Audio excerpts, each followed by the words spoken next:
the time of recording this, the Lakers are down 127-98 with 4 minutes left in the game. We know they're about to lose, so we're just going to get a jump and record this anyway.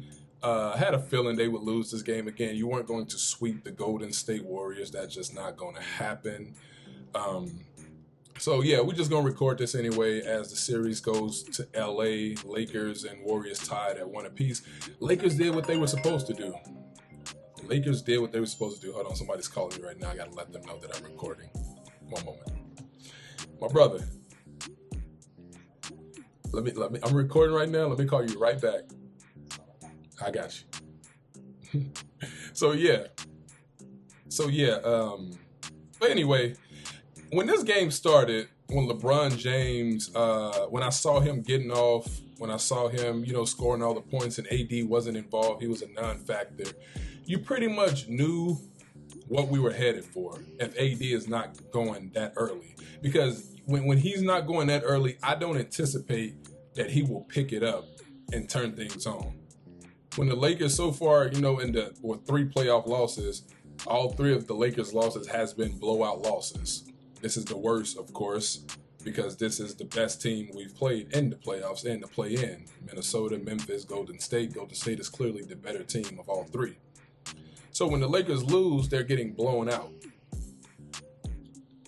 And when I saw, like I said, when I saw LeBron getting off that early, you just knew that they were in for it, because if he has to be the best player on the team at this point in his career, we're not going to win. The reason we lost this game tonight, simply because, one, Golden State, they can shoot the ball like crazy. We weren't playing defense, but most of all because Anthony Davis didn't get going. For whatever reason, he decided to settle for jump shots. The Warriors made some adjustments to their lineup with Michael Green. And let's see, let me go look at the rebound differential right here in this game. Rebound differential as I try and pull it up. Okay. Everything wants to go slow now that I'm recording, just to try to frustrate me, because why is this thing buffering the way that it's buffering? Like, come on, man. Wow, this is really serious. It's really not loading. Wow, this... Okay, anyway, we'll get the rebound differential in a bit. I was thinking back to when I could last remember a game in which Anthony Davis, or a playoff series, when Anthony Davis had a clear advantage in a series over a team because of the height differential. And the only series I could think back to was the bubble in 2020 when they played the Houston Rockets. Lakers won that series. That was the second round. The Lakers won that series 4-1. Ended up beating the Rockets. Wow, this app is really crashing. I'm over here still trying to get on to what I'm trying to get to, and the app is just crashing. But the Lakers won that series 4-1. And you remember that Rocket team, I think the guy that they had on Anthony Davis was PJ Tucker. Oh, that's why it's crashing. My Wi-Fi is hooked up to the wrong one. So it's not the app that's crashing. I was on the wrong Wi-Fi. All right, we're going to get there. Work with your boy. All right, here we go. I just want to see the rebound differential. Rebounds, 49-36, Golden State. Yeah, they dominated the glass. I did all that just to get that. But in those games, though, AD had a good game. And I know what people are going to say, well, that's not the same AD. He's not the same player. He's regressed since the bubble. That was 3 years ago. And, yeah, you're right about that. You're right about that. That guy looks so familiar who I just saw. Oh, you know who that was? That was the Panthers' old coach, Steve Wilkes, if I'm not mistaken, at the Golden State game. I think that was Steve Wilkes, because he is on the 49ers staff now, right? Anyway, I keep getting sidetracked. That's how I feel. That's what happens when the Lakers lose. Anyway, so in those games, those 5 games, we'll even throw in the loss they had in game 1, the blowout loss to the Rockets. AD had a good game every game. In game 1 in the loss, 25 points, 14 rebounds. Game 2 in the win, 34-10. Game 3, 26-15. Game 4, 29-12. In the closeout game, they never trailed in that game, led by as much as 30. AD only had 13 points and 11 rebounds. And that wasn't because he had a hard time scoring. They just didn't need him. So I'm trying to figure out why is it that they can't make the necessary adjustments in the game to get this guy going and fight through what Golden State was throwing at them with Jermichael Green? No, to me, no excuse for that. You see, they have a new look because, of course, they were going to make the adjustments. They weren't going to just let this man just grab 23 rebounds again and score 30 points and bully them the way that he did in game 1. So why couldn't we see these adjustments? Because I still believe the Lakers are the better team. I still believe they're going to win this series again. No one said Golden State would get swept. I said Lakers in 6. Some people say Lakers in 7. So yes, I was talking in game 1 because I still believe they're going to win the series. Because you're not going to do this to Anthony Davis every single game. He's not going to have a bad game. He's not going to have a game like this every game. That's just not going to happen. You can't just run. He had 11 points and just 7 rebounds tonight in 33 minutes. You're not just going to run these Lakers off the floor every game if that's what they're thinking. That's not going to happen. They'll be ready for game 3 and they'll be ready for game 4.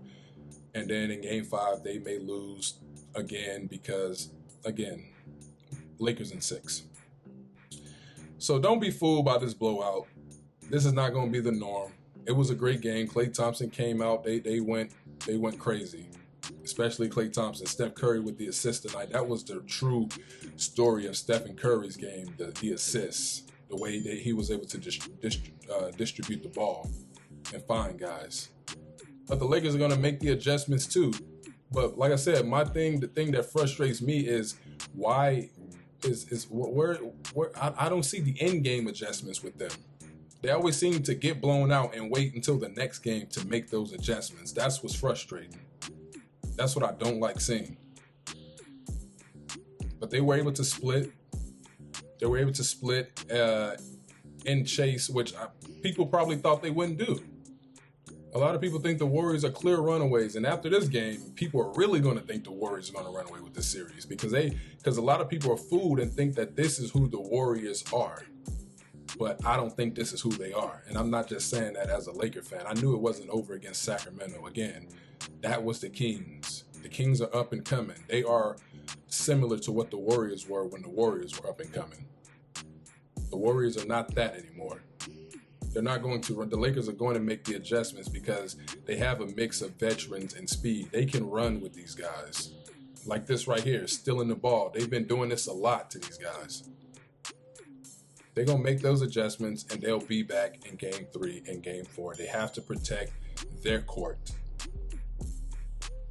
Again, Memphis blew them out twice, and the Lakers bounce back every game.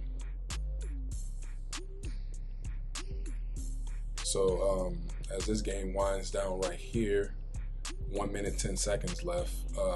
Golden State with the blowout. I don't really have too much more to say. You knew the Warriors would win. Now you see why the odds makers, I had a video earlier on why the odds makers had the Warriors as so heavy favorites. So it's going to be interesting to see what they place the odds at in preparation for game 3 on Saturday evening at around 5 p.m., I believe. But yeah, I'm about to make my phone calls because a lot of people, you know what I'm saying, they want to hear from me. Like I said, it's cool. Nobody said the Lakers would sweep. It's cool. It's cool. We did what we were supposed to do. We took a game out here. People didn't think we would do that. A lot of people would not have been surprised if the Lakers headed back to the crib down 0-2. But we took a game, and that's all we needed. I mean, 2 would have been great, but at least we got 1, and we still have home court. So let's prep for game 2. And we'll talk soon. Like, share, comment, subscribe. LeBron James, terrible in the second half, 21 points in the first half, 2 in the second half. Again, if he's the best player on the court and it's not Anthony Davis, then we're going to lose every time. And I do not think the Warriors can do this for 3 more games in a row, especially. Anthony Davis will get his. I don't blame people for cautioning if he wants it, because we know we've seen Anthony Davis before. We've seen his lack of focus before. Tonight he seemed uninterested for some reason, and people figured he would come out like that. LeBron James, Anthony Davis just have to bounce back. He have to stop taking nights off, especially in the playoffs. You can't take nights off. You cannot take nights off. It was frustrating to see, but not surprising that the Warriors won the game.